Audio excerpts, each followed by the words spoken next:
안녕하세요. 오늘은 소그룹 공과 제32과 큰 은총을 받은 사람에 대해서 함께 나누어 보도록 하겠습니다. 오늘 함께 나누실 하나님의 말씀은 다니엘 10장 10절에서 21절까지의 말씀입니다. 영상을 잠시 멈추시고 성경을 펴셔서 하나님 말씀을 읽어보시기 바랍니다.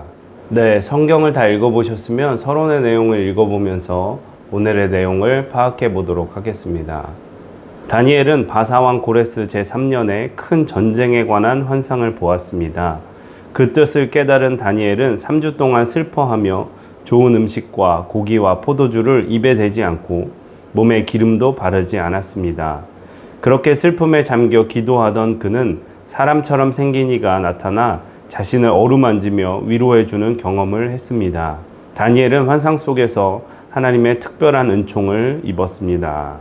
네, 그래서 유다 민족을 멸망하게 했던 바벨론이 멸망하고 그 다음에 페르시아가 강대국으로 부상하게 됩니다. 페르시아 왕 고레스는 원년에 유다 민족들을 자신의 고향으로 돌아갈 수 있도록 했습니다. 하지만 다니엘은 여러 가지 이유로 페르시아에 남아 있었는데요. 하나님께서 다니엘의 환상 속에 나타나셔서 앞으로 일어날 일에 대한 환상도 주시고 다니엘을 위로하시는 하나님의 특별한 은총을 경험하게 됩니다. 네, 그러면 이제부터 본론을 읽어보면서 하나님의 특별한 은총을 받은 다니엘이 어떠한 경험을 했는지 한번 살펴보도록 하겠습니다. 그러면 본론의 내용을 읽어보겠습니다.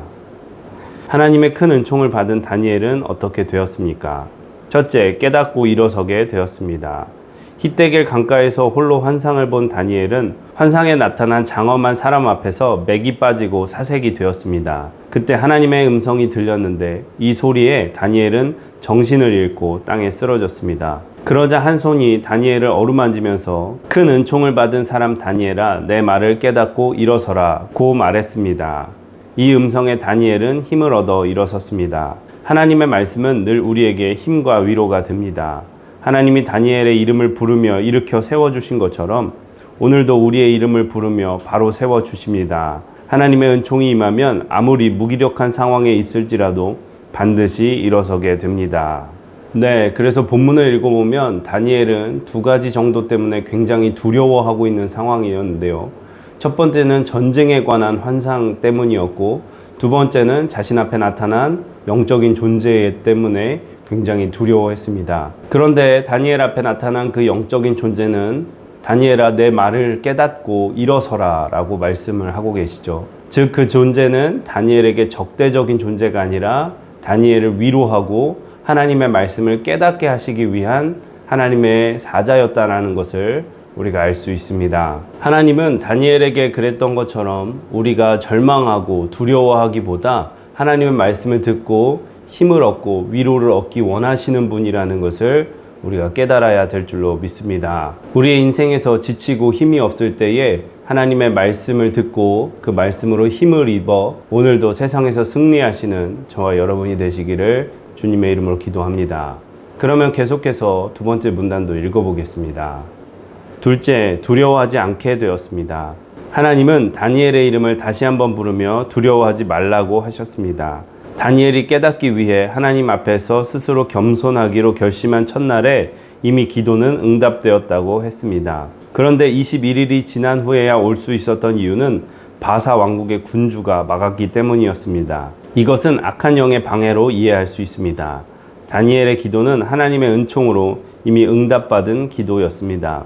우리가 기도할 때에 악한 영의 방해가 있습니다.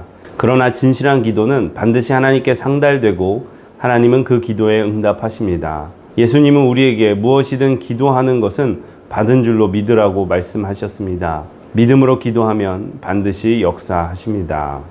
네, 그래서 다니엘은 첫 번째 환상 이후에 스스로 자신을 겸비하여 기도하며 절제하는 삶을 살았습니다. 그렇게 하나님 앞에 간절히 기도했기 때문에 그의 기도가 응답되었고 하나님께서 다니엘을 위로하시고 그에게 말씀을 깨닫게 하셨습니다. 우리가 인간적인 눈으로 보면 우리가 기도할 때에 특별한 변화나 어떤 일이 일어나지 않는 것처럼 당장은 보일 수 있지만 그러나 우리가 기도하면 하나님께서 반드시 도와주시고 역사하고 계시다는 것을 우리가 알아야 될 줄로 믿습니다. 그렇기 때문에 우리는 인생의 어려움을 만났을 때 두려워하고 낭망하여서 아무것도 하지 않기보다는 자신을 돌이켜 하나님을 바라보고 기도하는 습관을 가져야 될 줄로 믿습니다. 우리가 하나님 앞에 전심으로 기도하면 하나님께서 반드시 도와주신다는 사실을 꼭 기억하시기를 바랍니다. 그러면 계속해서 세 번째 문단도 읽어보겠습니다. 셋째, 강건해졌습니다. 환상을 보고 충격받은 다니엘은 두려움에 사로잡혀 사지가 굳고 숨쉬기조차 힘들었습니다. 다니엘은 미천한 종인 자신이 감히 인자 같은 분과 더불어 말할 수 없다고 했습니다. 그러자 사람처럼 생긴 이가 다시 다니엘을 만지며 힘을 북돋아 주었습니다. 그리고 큰 은총을 받은 사람이여 두려워하지 말라, 평안하라, 강건하라, 강건하라고 했습니다. 말씀을 듣고 힘이 난 다니엘은 자기에게 찾아오신 이유를 말해달라고 했습니다. 인자 같은 분은 이제 자신은 돌아가서 바사 군주와 싸우고 그 후에 헬라 군주가 달려들 것이라며 그들을 대항할 자는 너희 군주 미가엘 뿐이라고 했습니다. 누구든지 하나님의 말씀을 귀담아 들으면 강건해지고 자신에게 주어진 사명을 새롭게 깨닫습니다. 사명자인 우리는 말씀을 통해 힘과 지혜를 얻어 부족함 없이 사명을 감당해야 합니다.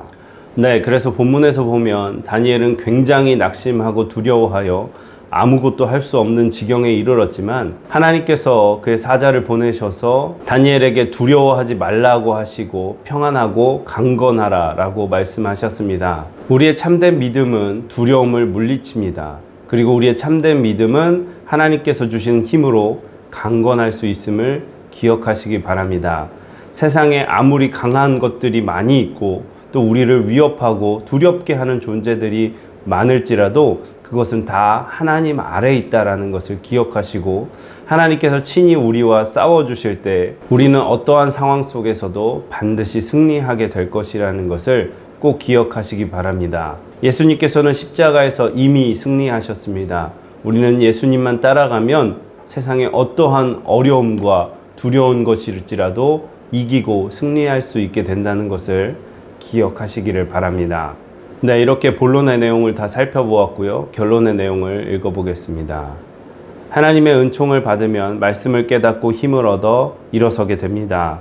그리고 그 말씀을 따라 살던 나를 휘감고 있던 두려움을 능히 이깁니다. 평안을 누리고 강건한 삶을 살 뿐 아니라 새로운 역사를 만들어 갑니다. 성도는 하나님의 큰 은총을 입은 자로서 날마다 사명을 붙잡고 승리하는 삶을 살아야 합니다. 네, 이렇게 해서 소그룹 공과 제32과 큰 은총을 받은 사람에 대해서 함께 나눠보았고요. 묵상 질문과 삶에 적용하기를 천천히 읽어보시기를 바랍니다.